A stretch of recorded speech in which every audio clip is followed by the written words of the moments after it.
What up, world? Established Rich coming right back at you. Ladies and gentlemen, tonight I'm gonna talk about a legend, a man who helped shape hip-hop. Scarface, one of the greatest to ever do it. And he just told Shannon Sharp on Club Shay Shay, I don't care about the music industry anymore. And I'm gonna tell y'all the truth. That hurt to hear. Scarface ain't just any rapper. He's a storyteller. He's the voice behind My Mind Playing Tricks on Me. He's the soul behind Smile with Tupac. He put his life in this game, and he got nothing but bitterness back. He said he doesn't care if people sample his songs. He don't care what happens with his music. That's a man who lost a love for his legacy. That's a man who got chewed up by the machine. He talked about how the Geto Boys contract compared to the Beastie Boys contract, how Maze's contract compared to Van Halen. The difference isn't small. The difference is criminal. White artists got fed like kings, while black artists got fed scraps. And that's been the game since day one. It's a system designed to rob you blind. Look at history. TLC went bankrupt after selling millions. Tony Braxton filed for bankruptcy after platinum success. New Edition didn't even own their name. De La Soul fought for decades just to be able to stream their own music. Prince wrote Slave on his face to warn you. Michael Jackson told us about Sony and people still didn't listen. The business is a graveyard and Scarface just gave you his tombstone. See, this is why I push independence, why I push ownership, because the label will front you a check, but they'll own your life. The advance looks sweet, but it's a loan with chains attached. You think you made it, but you just signed yourself into slavery. When Scarface says he's bitter, that's not hate. That's a man who gave his soul to the game and realized that he never really owned it. 30 years, 17 albums, and you don't own one master, not one. You may not even own the publishing, so now you don't get paid for the songwriting either.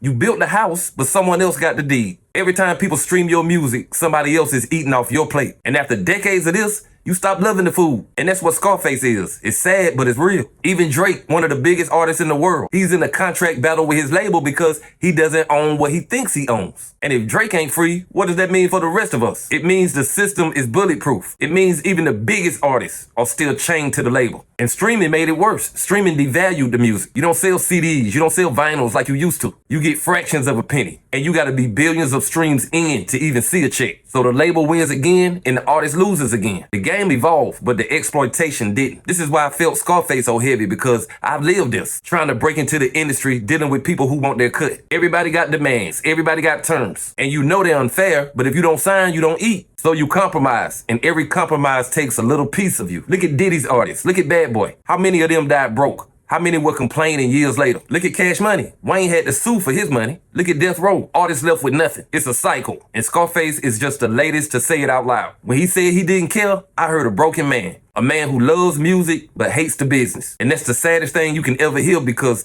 the business killed his passion. And if it can happen to Scarface, it can happen to anybody. But here's the difference. We got the internet now. We got independent platforms. We got distribution that doesn't require a label. The label isn't the only way, but it takes discipline. And let's be clear, the industry is still racist. Scarface said it. The black artists got worse deals. The Beastie Boys got paid like rock stars. The Geto Boys got left outside the club. Van Halen got millions. Maze got crumbs. And you expect these artists to be grateful, to smile? Hell nah. The bitterness is inevitable. And that's why I feel Scarface, because he ain't wrong. He just tired, and he has every right to be, because it hurts. His music still moves the people, but he can't even appreciate that anymore, because the business stripped him clean and left him with nothing but regret. So what's the lesson? The lesson is simple. Don't let the business take your soul. Own as much as you can. Don't sell yourself short, and don't wait until it's too late, because if Scarface can end up bitter, so can you. And it's a warning we can't ignore. Not if we love this culture. But hey, that's just my opinion. What's yours? Like, comment, subscribe, Established Rich. I'll be back with another one.